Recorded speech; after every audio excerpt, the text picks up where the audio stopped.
Assalamualaikum warahmatullahi wabarakatuh. Perkenalkan nama saya Salsabila Putri dengan NIM 2010116162200011. Di sini saya telah membuat sebuah catatan untuk ringkasan materi fonologi bahasa Indonesia. Baik, untuk mempersingkat waktu, kita masuk ke materi pertama. Baik, langsung saja kita masuk ke materi yang pertama, yaitu mengenai pengertian fonologi. Fonologi adalah ilmu yang mempelajari bunyi ujaran yang dihasilkan oleh alat ucap manusia. Fonologi adalah salah satu cabang tata bahasa. Yang selanjutnya yaitu ada ruang lingkup fonologi.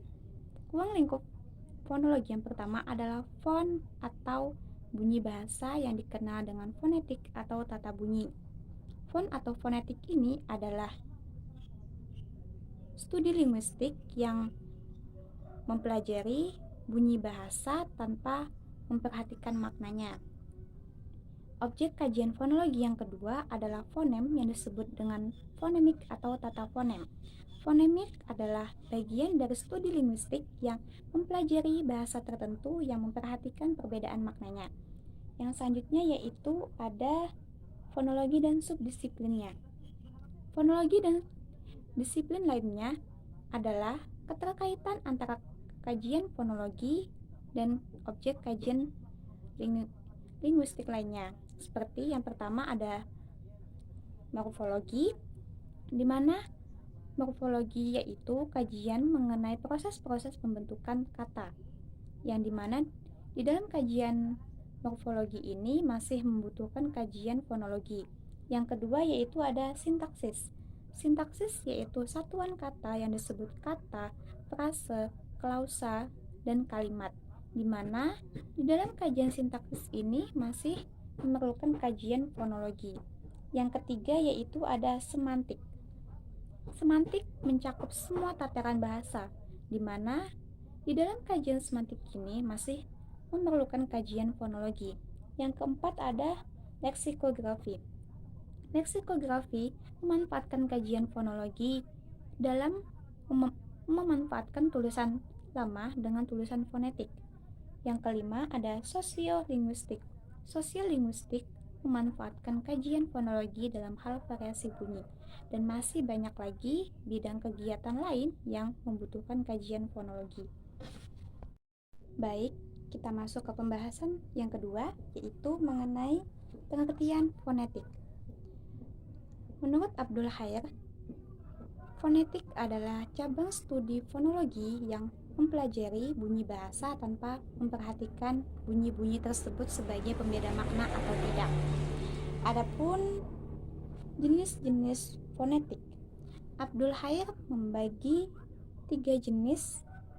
Yang pertama yaitu ada fonetik artikulatoris, di mana fonetik artikulatoris ini adalah mempelajari bagaimana mekanisme alat-alat bicara manusia bekerja dalam menghasilkan bunyi bahasa, serta bagaimana bunyi-bunyi itu diklasifikasikan.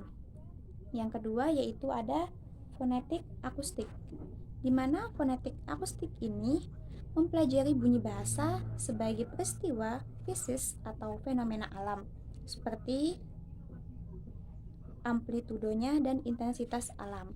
Yang ketiga yaitu ada fonetik auditoris, di mana fonetik auditoris ini mempelajari bagaimana mekanisme penerimaan bunyi bahasa itu oleh telinga kita. Yang ketiga yaitu ada pembahasan selanjutnya yaitu ada mengenai contoh-contoh fonetik. Contoh fonetik yang pertama yaitu ada bunyi C pada kata cahaya dan bunyi B pada kata bahaya. Lalu yang selanjutnya yaitu ada bunyi B pada kata kabur dan bunyi P pada kata kapur. Contoh yang ketiga, bunyi A pada kata masak dan bunyi U pada kata masuk. Dan dari contoh di atas, fonetik hanya memperhatikan perbedaan bunyi tanpa membedakan makna. Baik, pembahasan yang selanjutnya yaitu mengenai pengertian transkripsi fonetik, di mana transkripsi fonetik adalah penulisan bunyi-bunyi bahasa secara akurat dengan menggunakan huruf atau tulisan fonetik, di mana transkripsi adalah penyalinan teks dengan mengubah ejaannya ke dalam ejaan Latin. Adapun cara untuk membedakan huruf kecil dan huruf besar adalah dengan membedakan suku kata tertutup dan terbuka, yaitu caranya pisahkan berdasarkan suku kata. Contohnya, bisa, bi ditambah bisa, yaitu adalah contoh suku kata tertutup karena huruf vokal tidak ditutupi oleh huruf konsonan. Contoh pada kata suku kata tertutup yaitu pada kata siksa, di mana huruf vokal ditutupi oleh huruf konsonan. Yang selanjutnya, untuk menunjukkan lafal bunyi unsur bahasa yang bersangkutan yang selanjutnya dibagi menjadi 4. Yang pertama ada transkripsi berurutan, yang kedua ada transkripsi fonemis, yang ketiga ada transkripsi fonetis, dan yang keempat ada transkripsi kasar. Baik, kita masuk ke pembahasan yang selanjutnya. Yang selanjutnya yaitu ada mengenai alat ucap. Alat ucap adalah organ tubuh pada manusia, yaitu berfungsi sebagai dalam pengucapan bunyi bahasa. Misalnya paru-paru untuk bernafas, lidah untuk mengucap, dan gigi untuk mengunyah. Namun, ada pendapat lain yang mengemukakan bahwa alat ucap yaitu sebagai perangkat organ pada manusia yang memiliki keterlibatan dalam suatu proses pembunyian. Adapun proses pembentukan bunyi adalah proses yang dihasilkan bunyi melalui artikulator. Di mana dalam proses pembentukan bunyi ini dipengaruhi oleh 3 sarana utama, yaitu yang pertama ada arus udara, di mana sumber energi utama pembentukan bunyi bahasa hasil kerja alat atau organ tubuh yang dikendalikan oleh otot-otot pembentuk saraf. Adapun yang kedua yaitu pita suara, di mana pita suara ini memiliki sumber energi bunyi yang digetarkan oleh udara yang keluar masuk paru-paru. Yang selanjutnya yaitu ada alat ucap. Alat ucap dalam proses bunyi bahasa dibagi menjadi 3 bagian. Yang pertama yaitu ada komponen subglotal, terdiri dari paru-paru. Fungsi utama komponen ini adalah memberikan arus udara untuk terjadinya pembunyian. Yang kedua yaitu adanya komponen laring, di mana komponen ini adalah kotak yang terbentuk dari tulang rawan. Yang ketiga yaitu ada komponen supraglotal, di mana komponen ini berada dalam rongga mulut dan rongga hidung. Baik, kita masuk ke pembahasan yang selanjutnya, yaitu mengenai jenis-jenis bunyi bahasa. Jenis bunyi bahasa ada 3. Yang pertama, bunyi vokal, di mana bunyi vokal ini adalah bunyi yang tidak memiliki rintangan saat saluran udara masuk. Adapun yang kedua yaitu bunyi konsonan, di mana bunyi konsonan ini adalah bunyi yang dibentuk oleh adanya hambatan arus udara pada sebagian alat ucap. Dalam konsonan terdapat artikulasi. Yang ketiga yaitu ada semivokal. Bunyi semivokal ini adalah bunyi yang bisa dikatakan sebagai bunyi konsonan, tetapi saat diartikulasikan belum membentuk konsonan murni. Yang selanjutnya yaitu ada unsur-unsur suprasegmental. Unsur-unsur suprasegmental adalah hubungan dengan segmen ujar atau bunyi fonem yang tidak dapat membentuk kata, tapi dapat membedakan makna. Adapun unsur-unsur suprasegmental yaitu yang pertama yaitu ada tekanan, yaitu menyangkut keras lunaknya bunyi. Yang kedua yaitu ada jeda, di mana jeda ini adalah penghentian bunyi dalam bahasa. Yang ketiga ada nada. Nada ini masuk dalam kategori tinggi rendahnya nada. Yang keempat ada jangka, di mana jangka nada yang diucapkan dalam waktu tertentu.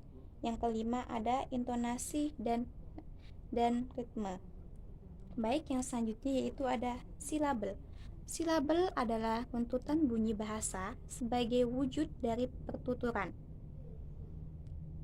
Dapat disegmentasikan berdasarkan jeda-jeda dan tekanan yang ada dalam runtutan bunyi itu menjadi satuan-satuan bunyi tertentu. Satu di antara satuan bunyi itu adalah silabel. Baik, kita masuk ke pembahasan yang selanjutnya yaitu ada mengenai fonemik. Fonemik adalah satuan bahasa terkecil yang bersifat fungsional.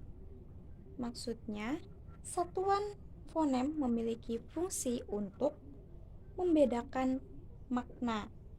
Fonemik adalah ilmu yang mempelajari bunyi ujaran dalam fungsinya sebagai pembeda makna atau pembeda arti. Objek fonemik ialah bunyi bahasa yang dihasilkan oleh alat ucap manusia. Yang selanjutnya yaitu ada mengenai contoh fonem dan distribusinya. Yang pertama ada distribusi fonem vokal, yaitu A, I, U, E, O.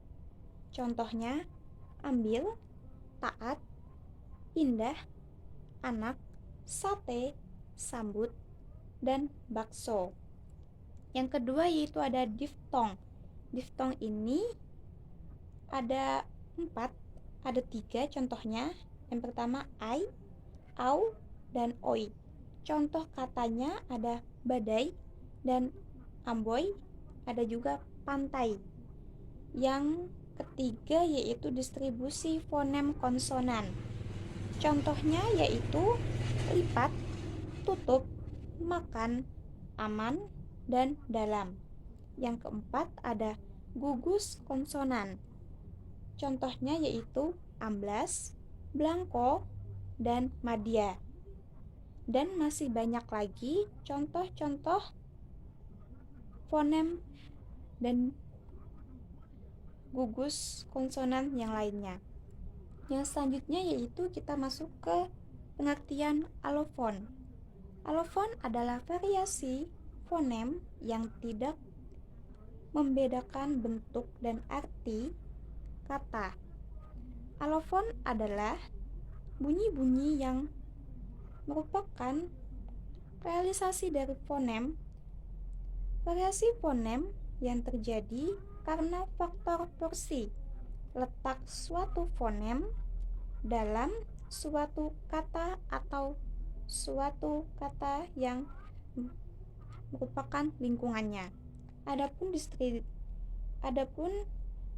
distribusi alofon, berdasarkan distribusinya alofon dibagi menjadi 2, yaitu alofon vokal dan alofon konsonan. Alofon vokal contohnya seperti alofon fonem A pada kata aku dan Sabtu. Alofon fonem E pada kata pesta. Alofon fonem O pada kata soto. Lalu contoh alofon konsonan yaitu alofon fonem C pada kata cacing, alofon fonem G pada kata gula, alofon fonem J pada kata jadi, alofon fonem H pada kata hujan.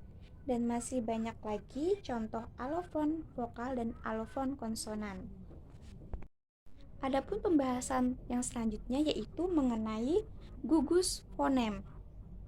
Gugus fonem adalah dua buah fonem yang berbeda, tapi berada dalam satu silabel atau suku kata.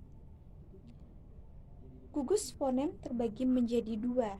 Yang pertama, gugus fonem vokal, dan yang kedua, gugus fonem konsonan.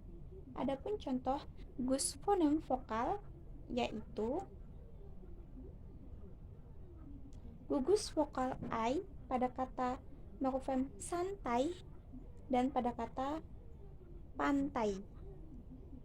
Adapun contoh dari gugus fonem konsonan, yang pertama yaitu ada gugus konsonan KL pada morfem klasik dan klinik.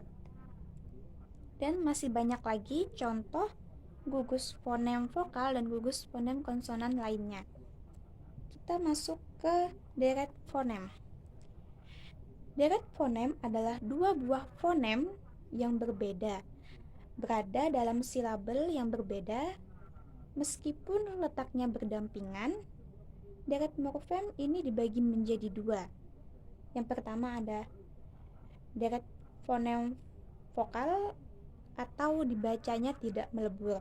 Contohnya seperti deret vokal AA pada morfem saat dan pada kata taat dan pada kata maaf.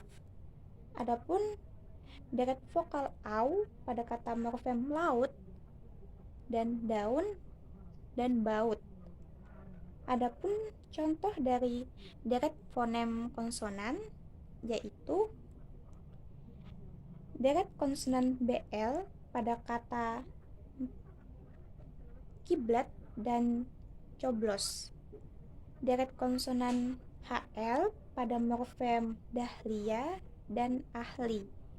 Deret konsonan KM pada morfem hikmah.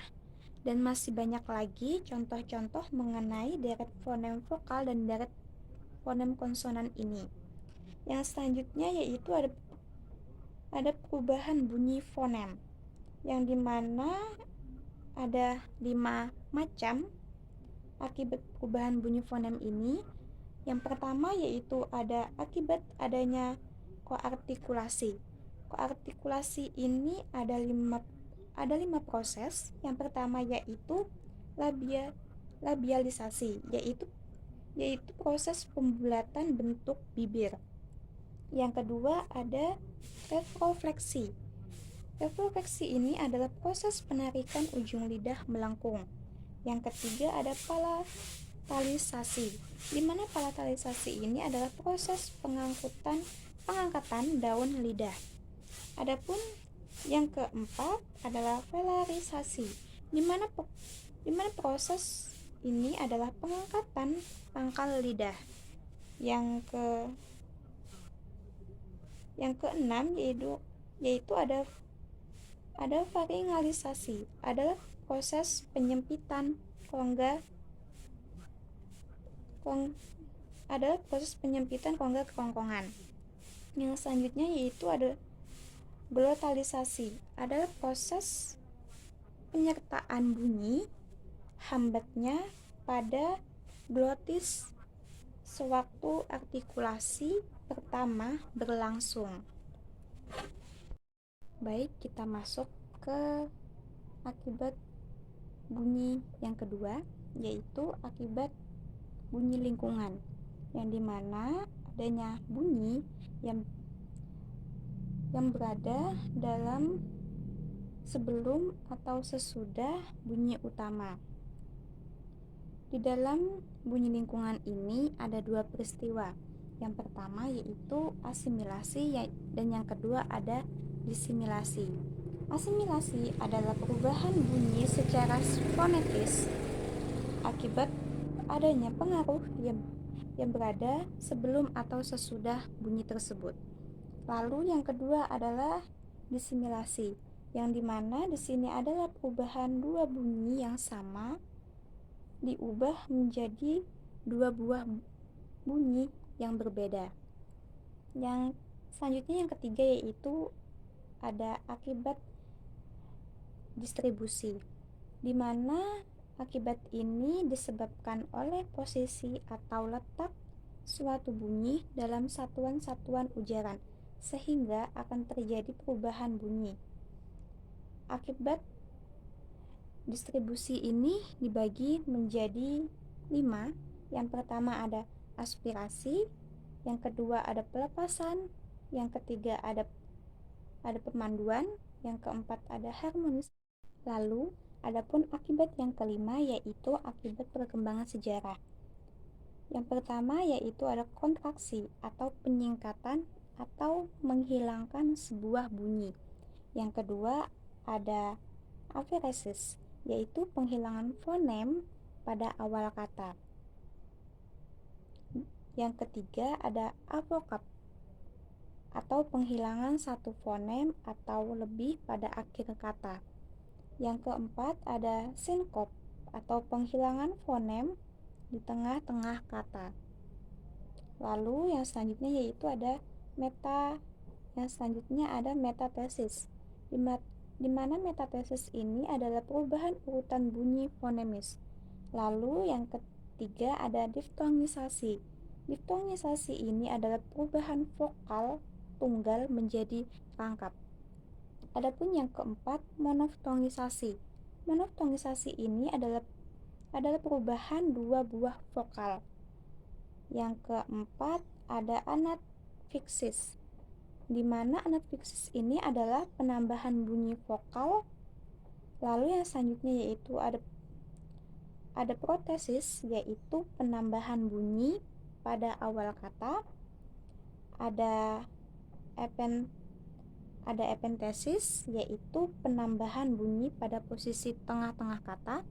Dan yang ketiga ada paragog, di mana di sini ada penambahan bunyi pada posisi akhir kata. Baik, kita masuk ke pembahasan yang selanjutnya yaitu ada grafem, di mana grafem ini adalah sistem pelambangan bunyi yang pada dasarnya adalah huruf, di mana grafem ini ada dua macam berdasarkan sistemnya. Yang pertama ada melambangkan bunyi, dan yang kedua ada melambangkan fonem. Jadi dapat diambil kesimpulan bahwa grafem itu adalah huruf, tetapi ia gambaran dari fonem. Adapun unsur-unsur pada grafem itu bisa terlihat dari segmental dan suprasegmental. Unsur-unsur itu secara keseluruhan adalah vokal, konsonan, jeda, dan nada. Baik, kita lanjut ke pembahasan yang selanjutnya. Pembahasan selanjutnya yaitu mengenai permasalahan pemakaian bunyi bahasa, di mana permasalahan pemakaian bunyi bahasa ini disebabkan oleh 3. Yang pertama yaitu ada perubahan fonem, dan yang kedua ada penghilangan fonem, dan yang ketiga ada penambahan fonem. Adapun faktor-faktor yang mempengaruhi ada 2, yaitu yang pertama faktor berbahasa daerah berdasarkan dialek masing-masing, dan yang kedua adanya kata-kata yang diserap dari bahasa asing. Lalu solusi permasalahan bunyi bahasa ada 2. Yang pertama yaitu melakukan permasyarakatan bahasa Indonesia. Yang kedua, meningkatkan peran ahli linguistik. Adapun solusi permasalahan bahasa melakukan teknik karektesi langsung dan teknik tidak langsung. Yang pertama yaitu ada melatih keterampilan menyimak, yang kedua melatih keterampilan berbicara, dan yang ketiga melatih keterampilan membaca dan menulis. Mungkin itu saja yang bisa saya sampaikan. Salah hilap saya mohon maaf. Bila ada kesalahan dalam penulisan ataupun dalam penyampaian, saya mohon maaf yang sebesar-besarnya. Wassalamualaikum warahmatullahi wabarakatuh.